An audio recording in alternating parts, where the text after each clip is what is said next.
우리 함께 사도신경으로 우리의 신앙을 고백하겠습니다. 나는 전능하신 아버지 하나님 천지의 창조주를 믿습니다. 나는 그의 유일하신 아들 우리 주 예수 그리스도를 믿습니다. 그는 성령으로 잉태되어 동정녀 마리아에게서 나시고 본디오 빌라도에게 고난을 받아 십자가에 못 박혀 죽으시고 장사된 지 사흘 만에 죽은 자 가운데서 다시 살아나셨으며 하늘에 오르시어 전능하신 아버지 하나님 우편에 앉아 계시다가 거기로부터 살아있는 자와 죽은 자를 심판하러 오십니다. 나는 성령을 믿으며 거룩한 공교회와 성도의 교제와 죄를 용서받는 것과 몸의 부활과 영생을 믿습니다. 아멘. 찬송가 315장 찬양 드리겠습니다.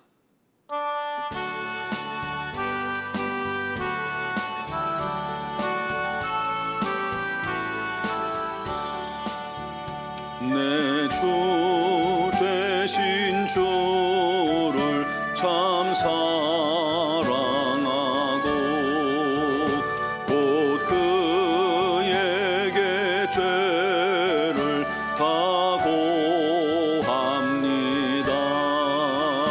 그는 은혜를 주신 내 예수시니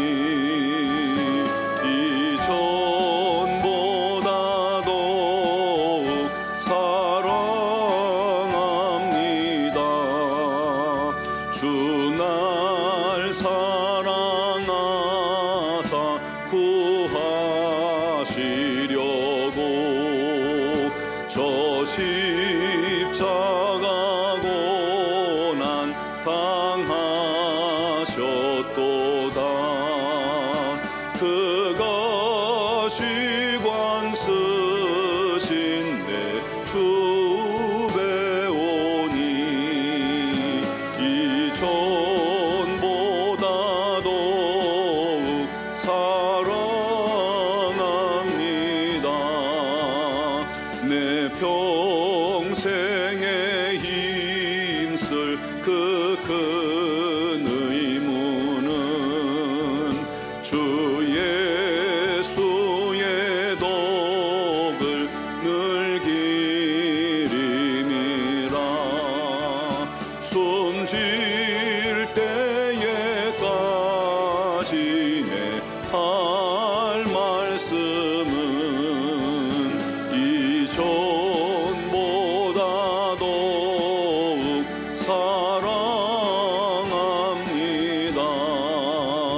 그 영광의 나라 나 들어가서 그 풍성한 은혜 늘 감사하리.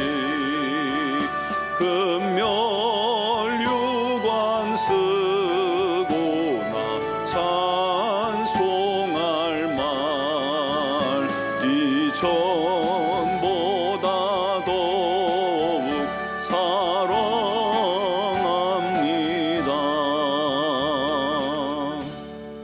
아멘. 오늘 주신 하나님 말씀은 마가복음 2장 23절로 28절 말씀입니다. 마가복음 2장 23절로 28절까지를 봉독하겠습니다. 안식일에 예수께서 밀밭 사이로 지나가실새 그의 제자들이 길을 열며 이삭을 자르니 바리새인들이 예수께 말하되 보시오 저들이 어찌하여 안식일에 하지 못할 일을 하나이까. 예수께서 이르시되 다윗이 자기와 및 함께한 자들이 먹을 것이 없어 시장할 때에 한 일을 읽지 못하였느냐. 그가 아비아달 대제사장 때에 하나님의 전에 들어가서 제사장 외에는 먹어서는 안 되는 진설병을 먹고 함께한 자들에게도 주지 아니하였느냐. 또 이르시되 안식일이 사람을 위하여 있는 것이요 사람이 안식일을 위하여 있는 것이 아니니 이러므로 인자는 안식일에도 주인이니라. 아멘.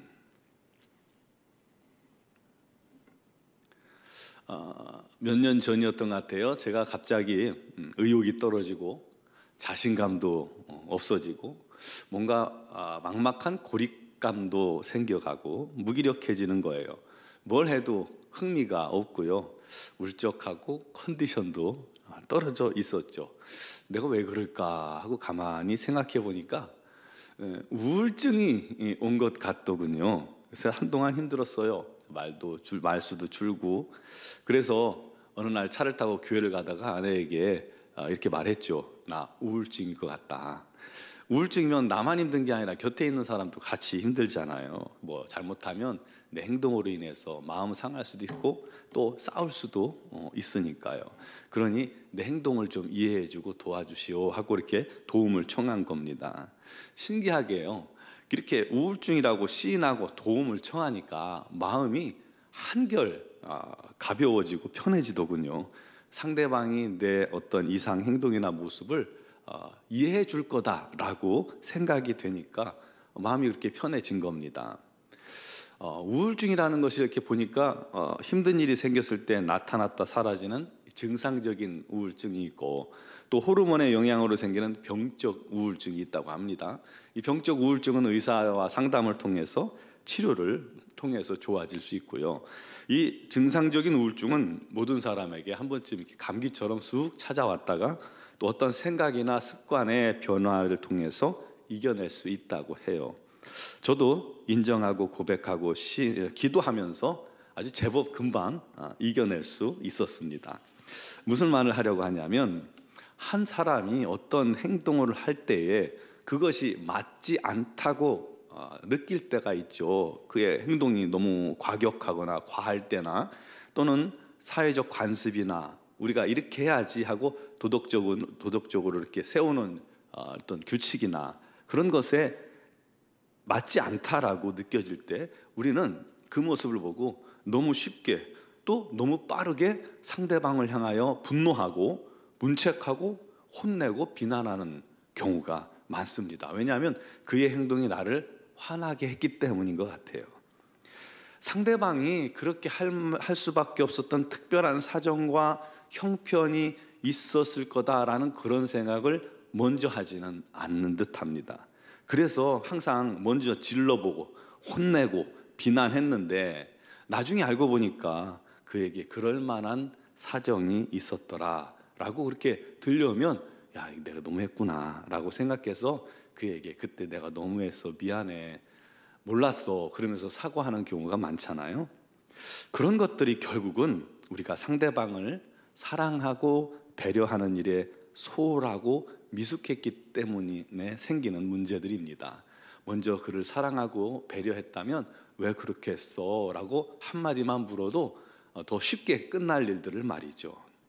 오늘 예수님과 제자들이 안식일에 밀밭 사이로 지나가던 중에 제자들이 배가 고팠던 것 같아요. 그래서 이삭을 이삭을 손으로 잘라서 이렇게 뜯어가지고 비벼가지고 벗겨서 껍질을 벗겨 먹은 것 같아요.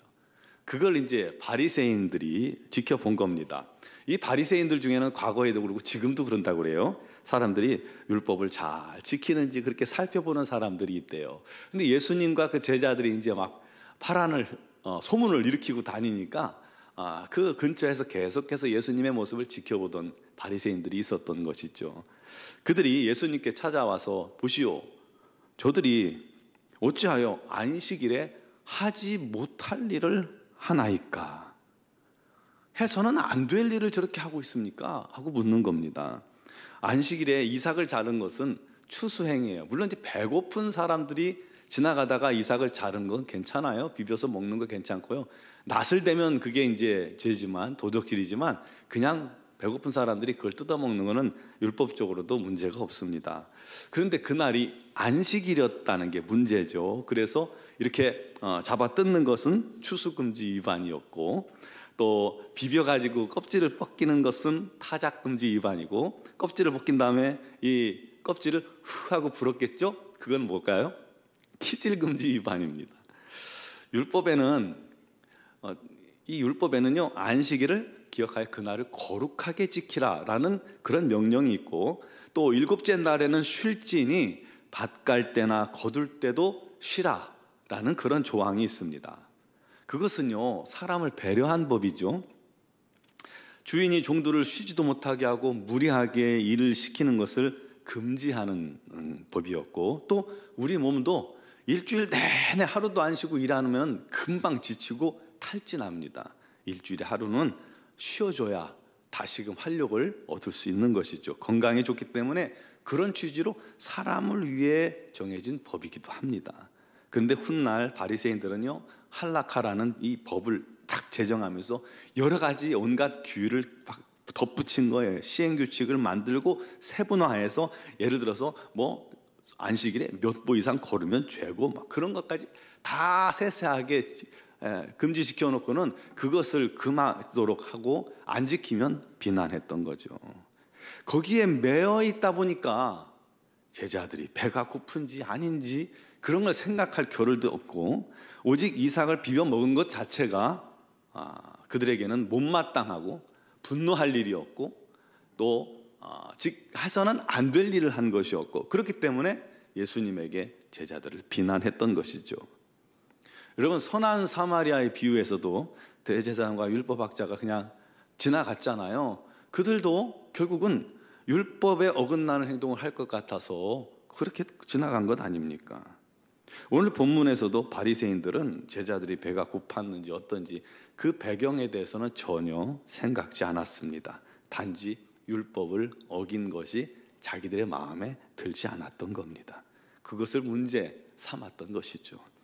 율법 정신이 사랑인데, 그렇잖아요. 율법의 기본 정신이 사랑인데 사랑은 집어 던져버리고 사람의 사정과 형편도 생각지 않고 먼저 법을 어긴 것을 비난만 하고 있었던 것이죠. 그러자 주님이 다윗의 예를 든 거예요. 다윗은 유대인들에게 가장 이상적인 왕으로 알려진 왕이기 때문에 그의 모든 행동이 추앙받는 그런 모습이었죠. 그런데 그런 다윗도 사울의 추격을 피해서 도망칠 때 본인과 일행이 굶주리자 아비아달이라고 나오는데, 원래 아히멜렉이죠. 아히멜렉의 아들이 아비아달이고 아마 같이 대제사장직이 물려졌는데 그렇게 이름이 같이 써진 것 같습니다. 병용된 것 같습니다. 대제사장 때 성전에 들어가서 제사장만 먹어야 할 진설병을 먹었죠. 하나님께서는 그 문제에 대해서 책망하지 않으셨어요. 대제사장도 그것을 허용했었습니다. 우리 하나님께서도 율법의 어떤 형식보다는 율법의 정신, 즉 사람을 사랑하는 것을 더 중요시했던 것을 보여주신 사건입니다. 그걸 알고 있던 바리새인이었기 때문에 주님 말씀에 더 이상 할 말이 없었던 것입니다. 마지막으로 주님이 이렇게 정리하셨습니다. 안식일은 사람을 위하여 있는 것이다. 또 인자는 안식일의 주인이니라. 사랑하는 성도 여러분, 사랑이 없이는 하나님을 향한 열심도 죄가 될 수 있습니다. 사랑을 빠뜨리면요, 여러분의 열심이 우리 하나님께는 아무 의미가 없는 것이 될 수도 있고, 심지어 사랑 없는 열심은 죄를 낳을 수 있어요. 나는 이렇게 하는데 이 사람이 날 따라오지 못하면 왜 그것도 못하면 하고서 비난할 수 있거든요. 판단하고 정죄할 수 있어요. 그거 굉장히 안 좋은 일입니다. 사랑이 없는 순종은 율법주의자를 만드는 겁니다. 바리새인들이 그랬잖아요. 그들은 율법을 다 순종했지만 사랑이 싹 빠졌어요. 이 회칠한 무덤아, 독사의 자식들아. 우리 주님으로부터 책망 들었잖아요. 사랑 없는 형식적인 가식적인 신앙은 세상 사람들도 싫어하는 악취가 나는 신앙인이 되는 것입니다. 여러분, 우리에게 필요한 것은 바로 그 주님의 사랑, 하나님의 사랑입니다. 우리 사랑합시다. 항상 상대방의 입장을 먼저 생각하는 습관을 가집시다. 비난보다는 형편과 사정을 먼저 들어보려고 합시다. 그리고 배려합시다. 쉽지는 않죠. 하지만 장성한 그리스도인이 되기 위해서는 반드시 갖춰야 할 모습입니다. 그래야 우리 삶이 온전해집니다. 실수가 줄어듭니다. 그래야 진정 사랑하는 자가 될 수 있습니다. 우리 모든 성도들이 장성한 그리스도인으로서 자라나가길 바랍니다. 우리 모든 성도들이 서로 사랑으로 주님의 뜻을 순종하고 우리 하나님을 누구보다 사랑하고 또 우리와 주변에 있는 모든 지체들, 가족들, 이웃을 서로 사랑하는 자가 됩시다. 사랑함으로 모든 것을 덮고 오히려 허물마저도 덮어주고 사랑함으로 용서하고 사랑함으로 기뻐하는 우리 노원중앙교회, 아름다운 열매 맺는 노원중앙교회가 되기를 주님의 이름으로 축원합니다. 기도드리겠습니다. 사랑하시는 아버지, 우리가 사랑받았으니 사랑하는 자가 되게 하여 주옵소서. 성급한 종죄보다는 먼저 배려하며 또 그를 위해 기도하며 또 그를 이해하려고 노력할 수 있는 자들이 되게 하여 주시옵소서. 사랑으로 상대를 선한 길로 이끌 수 있는 그리스도인이 되게 하여 주옵소서. 아버지 하나님의 놀라운 은혜와 사랑을 우리가 받았기 때문에 이 모든 일을 우리가 온전히 감당해야 할 줄 믿사오니 주여, 우리에게 사랑하는 마음이 날마다 공급되어지고 또 부어지게 하여 주옵소서. 우리가 사랑받았음을 항상 잊지 않게 하여 주시옵소서. 오늘도 믿음으로 주 앞에 나와 간구하고 기도하는 모든 기도를 아시나니 주님께서 들으시고 응답하시고 역사하여 주옵소서. 우리 자녀들의 문제, 남편의 문제, 또 부모의 문제, 가정의 문제, 직장의 문제, 사업의 문제, 삶의 많은 문제들이 있습니다. 우리 하나님께서 그 모든 문제 가운데 임하시고 합력하여 손으로 바꾸어 주시고 우리 하나님께만 높이며 감사하는 귀한 영혼들 되게 하여 주옵소서. 육신의 질고로 어려움 당하는 지체들을 우리 하나님 친히 능력 가운데 임재하셔서 만나주시고 다스려주시고 역사하시고 인도하여 주시옵소서. 아버지 하나님, 치유하셔서 그들로 우리 하나님을 기뻐하며 우리 하나님을 증거하는 증인들이 되게 하여 주옵소서.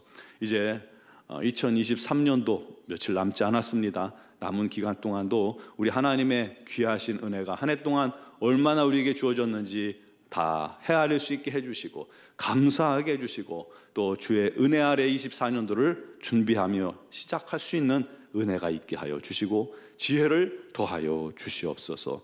아버지 하나님의 귀하신 몸된 교회가 날마다 더욱더 새로워지며 또 내년도에는 더욱더 우리 하나님의 영광이 가득한 교회 되기를 원하오니 주여 인도하여 주옵소서. 미얀마 양군 한인중앙교회 외에도 풍성한 우리 하나님의 은혜와 사랑이 넘쳐나게 하시고 그곳에서 수많은 영혼들이 주께 돌아와 예수 믿고 구원받고 하나님의 자녀가 되는 놀라운 복음의 역사가 있게 하여 주옵소서. 단기 선교를 준비할 중에 있사오니 우리 하나님의 크신 은혜와 능력이 그곳 위에 넘치도록 임할 줄 믿사옵고 또한 영상을 통해 예배하는 모든 성도들에게도 우리 하나님의 귀하신 은혜가 넘치게 하여 주옵소서. 감사하며 예수 그리스도의 이름으로 기도드리옵나이다. 아멘.